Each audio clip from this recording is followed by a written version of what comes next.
I want to talk to William in California. Let's do it. Yeah, let's do it. William, he, him in California. I'm not going to read your question. I'm just going to ask you. Go ahead and ask the question. I often get presented from believers for me to justify that I don't have any belief. And I work at a small school that's actually part of a juvenile hall, and there's maybe 20 students that have all been kicked out of school. And the vice principal is Catholic, and he has many discussions with me. He said he'd never met an atheist before, and one of the teachers actually Punjabi, so we have another religion there. And we have discussions at lunchtime, and the principal overheard us and asked if I would be willing to have these discussions with the students involved out of all the classes together. And what she would like to see is to have the discussion go to the point that the students would learn that I'm wrong. How does that hit you? I don't think that's legal. I literally don't think that's legal. I don't think that you're allowed to have those discussions. Is this a public school or is this a private school?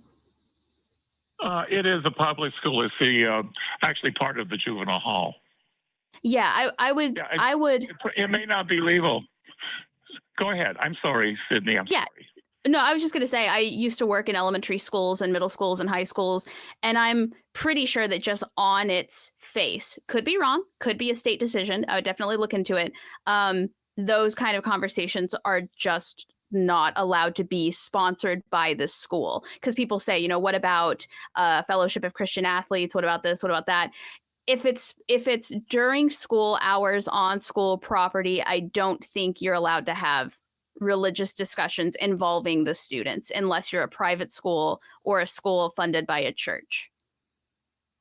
Gotcha. Yeah, many years ago, I was asked if a parent could debate me about evolution, because my major is biology and evolution, and I'm talking way back in the 60s. And yeah, so I got out of it because I didn't have to do it legally. Right. I don't have any problem that it probably won't be done. Partly just thought it was interesting that the principal, let's say that I most likely am not going to do it, but the principal said that what she wanted to show is that atheists were wrong. And that's about all Go ahead. I'm sorry.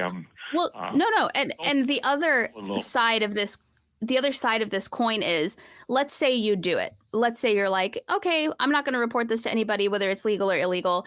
If you do a good job, you're jeopardizing your position as an employee of that school. And so there's no way to win this. Even if you win this, you lose, if that makes sense. So I would avoid it entirely. Yeah.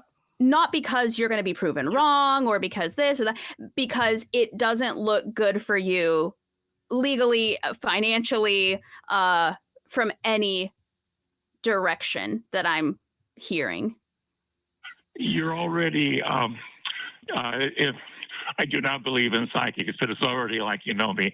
I have actually been banned from substituting in certain schools, not because I ever discussed it, but because the teacher knew that I was a non-believer. It's highly Mormon. Where are you calling in from? You're in California, but man, it's so. I feel like that's so odd to hear about in California.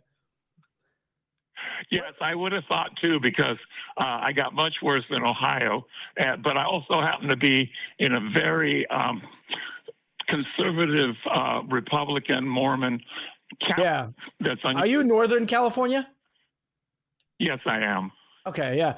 Hey, look, a county that's kind of. Go ahead.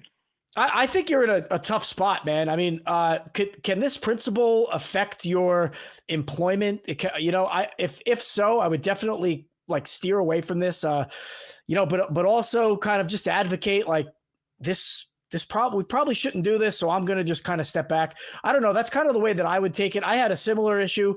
I showed up on day one for a job and I had somebody say, well, I think it's part of God's plan that you're here. And I kind of was just like, I don't know about that. And I never talked about it again, but I tend to stay away from those things. I think it's really ugly territory and muddy waters, all other kinds of, different descriptors I can come up with. But for you, man, I would just say, yeah, I agree with Sydney. Like, don't put yourself in a position where you could be affected.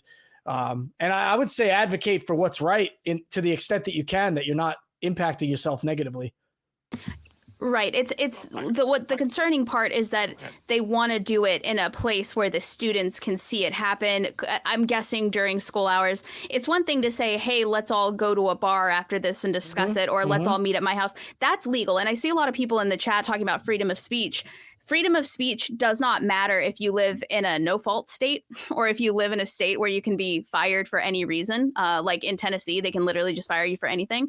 So I would just say it sounds like they want to start an argument, and it sounds like they want to make an example of you. And if you don't let them and you do a great job, you lose. And if you let them and you intentionally just like give them what they want, you also lose. There's no way for you to win in this scenario if you engage with this type of discussion or dare, it almost sounds like. Well, I have said no, Pandy. I haven't agreed to anything on it. I do also get a fair number of students who come ask me, and I do have a proper answer for it that I've learned. I've had as many as 5 or 6 sixth graders come to me and say, Mr. B, everybody calls me Mr. B. They want to say, we just can't believe in God, but we have to go to catechism all the time, and we want to know if you'd help us out. And my basic answer is read and think.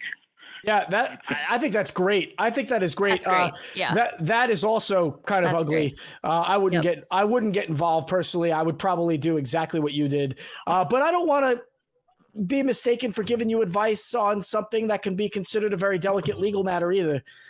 So William, I think that, just the way that you're going about handling it is good. I would just suggest maybe not getting involved, try and stay uninvolved to the extent that you can, but right.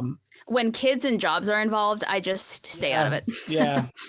Anyway, William, we appreciate your call. We're going to have to move on, but I wish you the best of luck in this situation. And you know what I would love? Not to worry.